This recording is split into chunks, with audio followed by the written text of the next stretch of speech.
สวัสดีครับผมวัดละนะครับวันนี้จะมาแนะนำเทคนิคการทำ DIY Action Finger for Action Figure นิ้วของฟิกเกอร์ของเรานะครับที่เราจะทำเองโดยที่เราจะทำให้มันสามารถที่จะขยับได้เหมือนกับนิ้วของมนุษย์จริงๆอุปกรณ์ก็จะมีครีมตัดตะไบนะครับลวดสำหรับงานประดิษฐ์นี่ก็คือเป็นลวดที่มีความอ่อนนิ่มนะครับกว่าลวดธรรมดาทั่วไปตรงนี้เราจะใช้เป็นลิ่มนะครับเป็นสลักในการยึดของข้อต่อของนิ้วอันต่อไปก็คือครีมปังจกครับทั่วไปครีมบีบเอาไว้บีบตัวลวดกาวตาช้างแผ่น PVC ที่เราตัดมาเตรียมไว้2ขนาดก็คือแบบกลางตรงนี้เป็นส่วนของนิ้วที่เราจะต้องตัดเป็นข้ออีกอันนึงก็คือแบบบางก็คือเป็นข้อต่อจุดขยับเอาละครับเริ่มลงมือทำกันได้เลยครับขั้นตอนแรกที่เรามาทำในส่วนของนิ้วโดยการที่เราเอา PVC ที่เราเตรียมไว้นะครับตัดเป็นข้อที่เราแบ่งไว้พอเราตัดเสร็จนะครับก็จะได้หน้าตาแบบนี้นะครับแล้วเราก็บากเป็นตัวรับข้อต่อส่วนนี้จะเป็นส่วนกลางนะครับของนิ้วก็คือจะต้องมีข้อต่อรับระหว่างปลายนิ้วกับนิ้วอีกข้อหนึ่งที่ต่อกับฝ่ามือเสร็จแล้วเราก็ใช้สว่านเจาะรูเพื่อที่จะสอดกับลวดที่เราเตรียมไว้นะดอกสว่านที่เราใช้จะเป็นแบบเล็กพิเศษอันนี้มีขนาดเท่าเข็มจะเล็กกว่าดอกสว่านขนาดเล็กสุดในท้องตลาดสามารถหาซื้อได้ตามร้านอุปกรณ์เกี่ยวกับช่างหรือหาไม่ได้จริงๆก็คือทามิยาร้านทามิยามีแน่ๆนะหลังจากที่เราเตรียมเสร็จแล้วก็จะมี3แบบกลางอันนี้ปลายนิ้วที่เราตัดมาคือปลายนิ้วก็จะมีส่วนสีเทา PVC สีเทาที่เราเตรียมไว้ก็คือต่อไว้เลยเป็นล็อกตายนะครับให้ยื่นออกมาเพื่อที่จะเจาะรูยึดกับตัวกลางอีกชิ้นหนึ่งคือข้อนิ้วที่ยึดกับฝ่ามือนะครับก็จะมีเบ้ากลางกับตรงนี้เอาไว้ล็อกกับนิ้วตรงกลางนะครับเพื่อให้เป็นจุดขยับ2จุดมาดูวิธีประกอบกันครับต่อไปจะเป็นการต่อข้อนิ้วที่เราเตรียมไว้โดยวิธีการต่อก็คือเราจะเอานิ้วส่วนที่เราเตรียมไว้เป็นตัวลิ่มเนี่ยนะครับใส่เข้าไปก่อนนะครับเพื่อกะขนาดว่ามันควรจะอยู่ตำแหน่งไหนหลังจากนั้นเราก็เอาสว่านเจาะเข้าไปเลย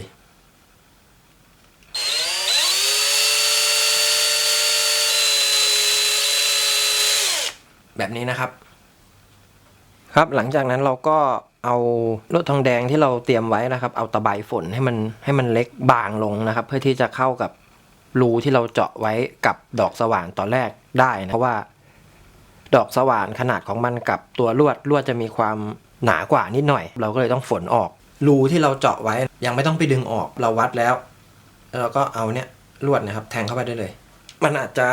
ใส่ยากเราก็ใช้ครีมกดเข้าไปนะครับทีนี้พอเราใส่ทะลุแล้วนะครับเราก็ตัดลวดส่วนที่เกินออกโดยที่เหลือไว้นิดนึงนะครับอย่าให้มันติดกับชิ้นงานมากเพราะว่าเราจะได้เอาไว้บีบเห็นไหมฮะมันจะเหลือเกินมานิดนึงเอาไว้เวลาที่เราต่อเสร็จแล้วกลัวว่ามันจะหลุดหรือมันหลวมเกินเราก็จะใช้ครีมบี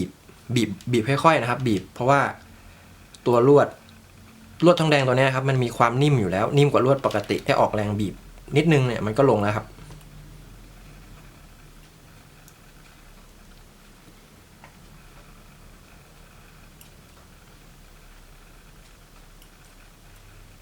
เห็นไหมครับพอเราเอาลวดบีบตรงปลายที่เราเหลือไว้ครับมันก็จะแบนแล้วก็มันก็จะทำหน้าที่ล็อกไม่ให้หลุดซ้ายหรือขวาออกไปนะครับมันก็จะมีความฝืดเห็นไหมครับทำวิธีเดียวกันนะครับจนกว่าจะได้ครบทุกข้อนิ้วที่เราเตรียมไว้ Action Finger หน้าตามันจะเป็นแบบนี้นะครับนี่คือคุณสมบัติพิเศษคือมันสามารถที่จะพับงอได้แล้วก็ลิ่มที่เป็นลวดที่เราติดลงไปพอเราบีบมันก็จะทำหน้าที่เป็นคล้ายๆสลักแล้วก็ล็อกหัวท้ายด้วยแล้วก็ทำให้ตัวชิ้นงานนะครับแน่นคือนิ้วเนี่ยสามารถที่จะจับอาวุธหรือว่าสิ่งของนะครับที่มากับตัวฟิกเกอร์เรานะคือจับได้อย่างมั่นคงเลยนะครับมีประสิทธิภาพสูงหลังจากนั้นนะครับเราก็เตรียมติดเข้ากับฝ่ามือโดยเราอย่างของผมเทคนิคนี้ผมจะใช้การ ทำแป้นลับก็คือเลือกติดทีละ2 นิ้วติดทีละ2 นิ้วเพราะว่าถ้าเกิดเราติดทีเดียว5 นิ้วอย่างงานชิ้นแรกผมติดทีเดียว5 นิ้วเลยก็คือหลวมแกะซ่อมไม่ได้ชิ้นนี้ก็จะเป็นทีละ2นะครับเพราะว่าถ้านิ้วไหนพังเราก็แกะคู่ออกมาแล้วอันที่ไม่ได้พังก็ยังอยู่โดยที่เราไม่ต้องไปวุ่นวายกับมันเหมือนเดิมครับวิธีติดก็คือเจาะรูเสร็จแล้วก็เอาทองแดงสอดเหมือนเดิมแต่ว่าครั้งนี้เราต้องเหลาทองแดงให้มันได้ขนาดอาจจะใส่ยากนิดนึงนะครับอย่างเจ้าตัวนี้นะครับนิ้วกลางเนี่ยมันก็จะมีความยาวกว่านิ้วชี้นิ้วนางเราก็จะเอานิ้วที่ยาวกว่าที่เราเตรียมไว้นะครับใส่ตรงกลางแบบนี้นะครับใส่เสร็จแล้วก็วิธีเดิมครับเอาสว่านเจาะรูเสร็จแล้วนะครับ เราก็เอาลวดแทงเข้าไปเป็นริ่มทำหน้าที่เป็นริ่มเหมือนเดิมนะครับพอเราติดกับเบ้าเสร็จแล้วนะครับเราก็เอาไปติดกับตัวข้อมือก็คือแบ่งไว้ข้างละ4แบบนี้นะครับใช้กาวร้อนติดถาวรไปเลยนะครับครับเรียบร้อยแล้วครับหลังจากที่เราเอาประกอบเข้าด้วยกันนะครับก็จะเห็นว่ามันจะมีส่วนที่เป็นข้อต่อริมนะครับนิ้วก็คือขยับได้หมดส่วนนิ้วโป้ก็คือเหมือนเดิมครับใช้วิธีการเอาริมแต่ว่าแทงตรงเข้ามานะครับส่วนนี้ใครจะใช้เป็นบอลจอยก็ได้นะครับแต่สำหรับผมรู้สึกว่าตรงนี้ไม่จำเป็นต้องเป็นบอลจอยก็ได้มือกำมือแบได้หมดนะครับนี่เป็นไงครับ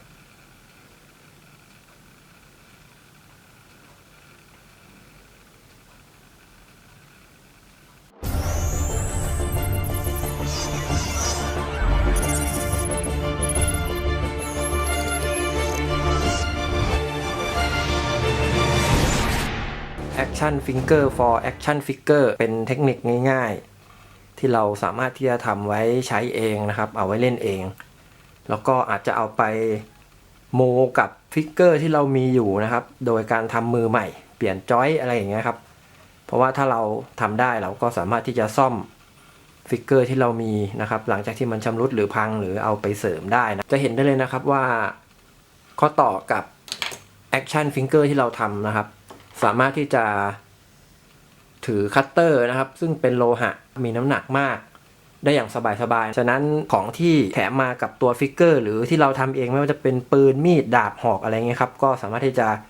ถือโพสท่าสวยๆได้ครับเทคนิคที่ผมแนะนำวันนี้ก็คือเป็นเทคนิคง่ายๆนะครับที่เราสามารถทำเองได้ที่บ้านอุปกรณ์ก็ไม่ได้ซับซ้อนแถมชิ้นงานที่ทำออกมาก็น่าพอใจหวังว่าคงเป็นประโยชน์กับเพื่อนๆท่านผู้ชมไม่มากก็น้อยสำหรับวันนี้ผมวัดละขอขอบคุณมากนะครับสำหรับการติดตามและรับชมพบกันใหม่ในคลิปหน้านะครับขอบคุณมากครับผมสวัสดีครับ